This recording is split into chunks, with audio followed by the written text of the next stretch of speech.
Greetings to you all and welcome back to FYI. So today I'm going to be talking about bad habits that are actually good for you. I know, right? The irony in that statement. I mean, even me, I'm like, what's going on right here? I'm going surprised at myself.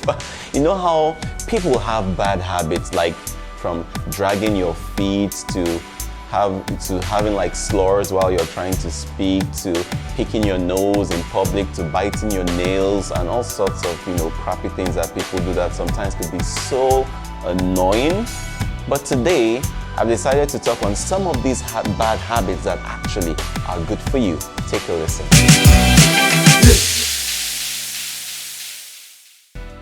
Number one, complaining. You know how people are like, don't complain, or this person is always complaining. Such awful bad habits. Guy, listen, sometimes it's actually okay for you to complain. You know why? Because every time you do not complain, every time you keep stuff back, it just stays in you and it keeps bottling up. It keeps piling. It's like it keeps getting bigger and bigger and bigger. It's all in you. And you know what? At some point, you're definitely just gonna poof, explode. And that explosion might be fatal. And we are trying to avoid fatalities. I mean, look what we are coming out from. Look what we are trying to survive. COVID-19, economic recession. Come on now, you come and start adding that one again to all the things you need to deal with, No time for that. So, my brother, sometimes if you don't feel comfortable about something or you feel a certain way about something, complain. Say they say it's your complaint. Complain. It's your complaint. Go ahead and complain. Let it out. You know the benefits of letting it out? It will relieve stress. It will take away fatigue. And overall, it will just make you feel lighter and it will make you a better person because you're not bottling up bullshit in your heart. You've let it all out and you're free like a bird. Anybody that has a problem with it, it's on them, it's their problem. But you are good and you're moving forward. Fish. Secondly, wasting time. People complain, this person is such a time waster. This person is I know it's awful and it's really annoying when people just waste time unnecessarily, but you know what? Sometimes it is good. Emphasis on sometimes. Sometimes it is good. You know why? Because your brain needs to recuperate. Your brain needs to relax. Your brain needs to reboot. Some of us are always working. Like we're working round the clock, literally we're working round the clock and you have no time, you don't sleep enough, you don't have enough time to rest. So sometimes you just need to take it easy. Like just, slow down like the entire world is waiting for you. Yeah, I know how that sounds, but yeah, let the entire world, let them wait. Nobody will die. Even if, okay, let me not say that, okay? Let me try to stay modest, but take some time, so that your brain could just rest. The benefits is that also stress will be reduced. And overall, generally, you'd feel way more reinvigorated, ready to face the day like a champ that you are. Now, can we talk about chewing gum? There are some people who chew gums, you just feel it, literally, they're like some goats chewing their cords. And that is so disrespectful when people do that stuff. Honestly, it's very disrespectful. Now, my point is, chewing gum sometimes could be good for you. Yeah, honestly, it could be good for you, but the thing is, don't try to watch where and how you do it. And then you're chewing gum, you don't need to announce to the whole world that you're chewing gum. Chewing and blowing bubbles everywhere like somebody who has experience from standing on the roadside, if you know what I mean. It's awful behavior. You need to know how to do it. But chewing gum, like in its generality, is actually good for you. Research has shown that it aids in retentive memory. There are certain schools that have employed it like, okay, when it's prior to exams, they are like, hey, you allow your students, your scholars to chew gum because you know what? It helps them, have retentive memory. It also helps in relieving stress too. So chew gum, but do it, appropriately. Next, eating out. You know how sometimes people are like, you don't need to eat out. Why are you always eating out? Don't you have a kitchen in your house? Or did you rent an apartment that doesn't have a kitchen? All those shabby statements people make.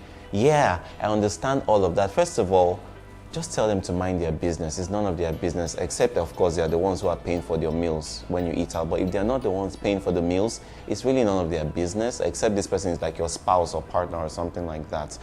But here is the benefit of eating out. You know how sometimes life just keeps happening and it's from one stress, one battle to another, to another, to another. Sometimes you going out to eat, it just helps you relax better. It improves your mental health. it takes away stress and it just makes you an overall better person because you're able to just live out new experiences and, just be free in your mind and in your heart, and it's good for you. Also, at this point, I'm also referring to myself. Some of us really, really love to take coffee. I really love to take coffee, and sometimes I feel as though I take it too much. And it's a bad habit when it's not done in moderation. Taking coffee contains caffeine, and too much of caffeine is not good for your system. But coffee in itself, it's very good. So the key word I'm going to be using on this point is that do it, but do it in moderation. Okay? Why is coffee good for you? Away from the fact that it just, for me personally, it keeps me active, it keeps me alert, and then I love the way coffee smells. But other than that, it's an amazing antioxidant. It helps detoxify your body, just keeps you on point generally and makes you stay more healthy. So take your coffee, yeah, but do it in moderation. Next point I'll be talking about is naps. You know how sometimes you're like, hi, this guy can sleep, or that girl, all she does for a living is sleep. Listen, it's annoying sometimes when somebody is always sleeping, but this is what I would advise. It's a bad habit, but it's good for you. But do it in a planned out manner. Methodically do it in a very planned out manner that will help you, because you need that time. You need that time. You can't be constantly on the go and then you don't have little time to recuperate. No. So take your naps by all means, but then it's called nap for a reason. Let me just point this out there. It's not called afternoon. It's not sleep. You're not sleeping 7 hours. It's a nap. Take a nap for an hour or two tops, and you're good to get up and get back on at your day doing whatever you do, because it helps your brain recuperate and you're able to face your day with better, assurance and more positivity because you've rested and you're renewed and all of that stuff. So by all means, have your naps, but do it methodically. Also, say no. Sometimes there's so much pressure put on you. People are making demands, people are making requests, people are pushing you, people are nudging you, they want something from you. Sometimes it's okay to say no. You know why? You can't put yourself under this much pressure. Life is already too hard as it is. So if you know you cannot genuinely do it, or if you know that doing it will cause you to be under a lot of pressure, just say no. What would they do to you? The worst thing they would do is just go around and then defame your name. But at the end of the day, it's fine. You said no, and that no you said came alongside peace of mind. And who doesn't need peace of mind? Yeah, I know, right? So say no when you need to, and don't feel bad about it, because it's okay to say no. Next point I'm going to be talking about, this is a bit funny, but burping and farting. I'm shaking some tables, but it's fine. It's okay to do it. Why it's considered a bad habit is because some people like to do it in public, and then some people do it uncontrollably, and it's very bad, and literally it could be very disgusting. It's better out than in, as popularly said, okay? So instead of keeping all of that crap, and toxins inside, let it out by all means. Burp, fart, do what you need to do, but do it in such a way that you don't constitute a nuisance in public, if you get what I mean, okay? What are the benefits of doing all of that? It takes away, all the fatigue all the craziness that's in your belly, the excess gas, all of that stuff. It takes away, you won't be bloated, because you're able to burp and fart and do all of that. So by all means, you're human. Humans were created to do those things, but then don't look at it like one fundamental right that you must express in front of every other person, because it's really disgusting. It's a bad habit, but it's very good and healthy for you, for all of us. So do it, but do it in a very civilized manner. Now, can we talk about skipping a shower? You know how they make it so fundamental, speaking to myself too, that you must have your bath at least twice a day, every morning and at least every night before you go to bed. Those are just traditions. So if you come back some night and you really don't feel like you're up to it, like you really feel like you don't need a shower, it's fine. It's your life. Do what you need to do.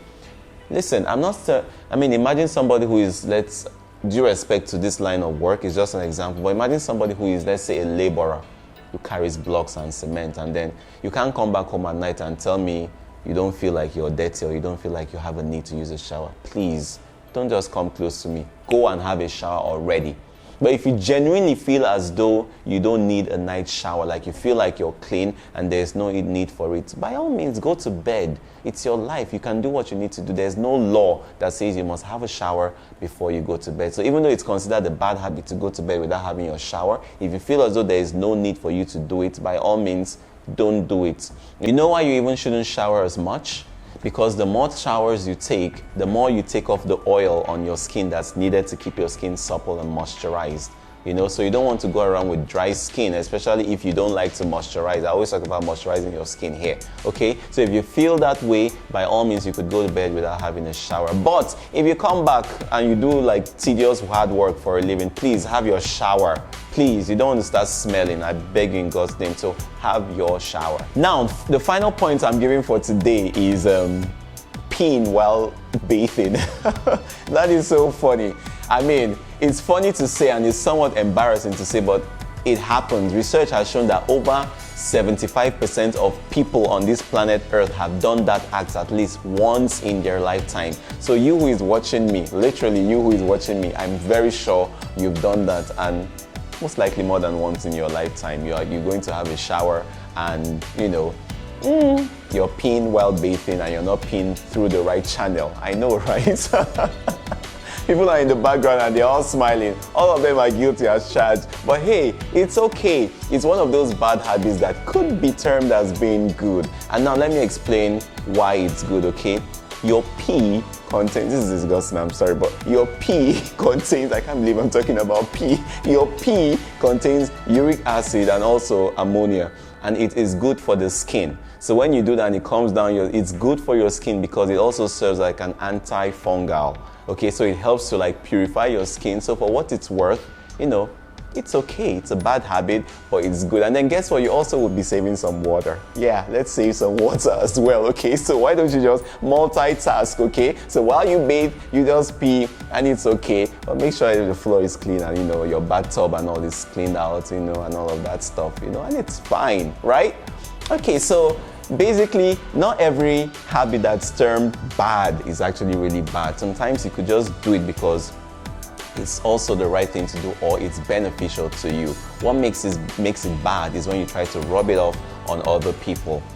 That's like an invasion of people's private spaces and it's unfair and really uncalled for. All right, so I hope you've enjoyed this episode today. If you did, kindly hit the subscription button if you have not already done that. You could also hit the bell to be notified every time I drop new videos, because I'm always talking about stuff like this that will benefit you, entertain you, as well as educate you. So be part of my FYI world. I mean, we're growing and getting bigger and better, I know, and all of that stuff. Feel free to drop your comments in the comment section. Like this video, share it with people who you think should know about this, because I mean, everybody needs a little spice and humor in their life, okay? So thank you guys so much for watching. Like I always say, make somebody smile today, because it doesn't cost you anything. I love you for watching. Peace.